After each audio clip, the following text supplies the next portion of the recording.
Hi everyone, welcome to my channel. চলো আজকে দেখে নেব গণেশের পক্ষ থেকে কি বার্তা রয়েছে তোমাদের জন্য। আমি দুটো গ্রুপ দেব, দুটো গ্রুপের মধ্যে আগে চয়েস করে নেবে।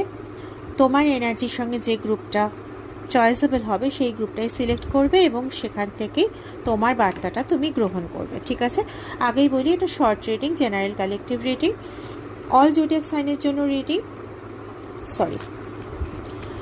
অল জোডিয়াক সাইনের জন্য রিডিং, ঠিক আছে? তো সেখানে তোমার সঙ্গে যতটা রেজোনেট করবে ততটাই নেবে, বাকিটা অন্যদের জন্য প্লিজ ছেড়ে দেবে।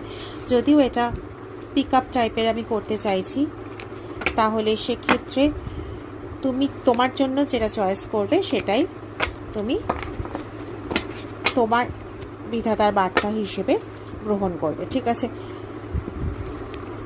वक्रतुण्ड महाकाय सूर्यकोटि समप्रभा निर्विघ्नं कुरु मे देव सर्वकार्येषु सर्वदा। করে রেখেছিলাম কিন্তু কার্ড পিক আপ করবো বলে কার্ড দেখিয়ে দিলাম, তাই আবার করতে হলো।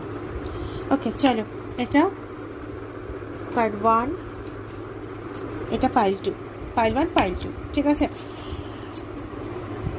সিলেক্ট করে নাও কোনটা নেবে। আমার না আরেকটা দিতে খুব ইচ্ছে করছে, কেন জানি না, আমি আরেকটা দিয়ে দিচ্ছি। পাইল 3, খুব চটপট করতে হবে। পাইল 1, 2, 3, 1-এ যারা সিলেক্ট করেছো দেখে নি। ওয়াও, তোমাদের বলছে যে জিনিসটার মধ্যে তোমরা বর্তমানে রয়েছো সেই জায়গাটাতেই সাস্টেন করো, ঠিক আছে? তোমাদের আর অন্য কোনো জায়গা চেঞ্জ করতে হবে না। যে ভাবনা চিন্তার মধ্যে দিয়ে চলছো, যে রিলেশনশিপের মধ্যে দিয়ে চলছো, যার ক্ষেত্রে যেটা নিয়ে তোমাদের চিন্তাভাবনা রয়েছে মনে, দুবিধা রয়েছে মনে, তো সেই জায়গাটাতেই তোমাদের বলা হচ্ছে তোমরা ওটাতেই সাস্টেন করো, ঠিক আছে? তোমাদের শুভ সংখ্যা 7 বা 17। আচ্ছা, যারা 2টা সিলেক্ট করেছো তাদের বলা হচ্ছে যে তোমাদের মনের মধ্যে না অনেক বোঝা জমে গেছে, তো তোমাদের হিলিংয়ের প্রয়োজন রয়েছে।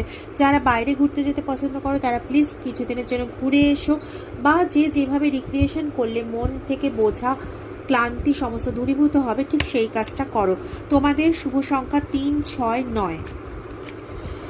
আচ্ছা, যে থার্ডটা নিয়েছো তাকে বলা হচ্ছে এত দুঃখ কষ্ট না পেয়ে, সবসময় উদাসীন না থেকে, সবসময় একটা বোঝার মধ্যে না থেকে একটু আনন্দ করো, একটু ভালোভাবে থাকো। তুমি যত পজিটিভ থাকবে তত পজিটিভিটি অ্যাট্রাক্ট করবে। শুভ সংখ্যা 3, 6।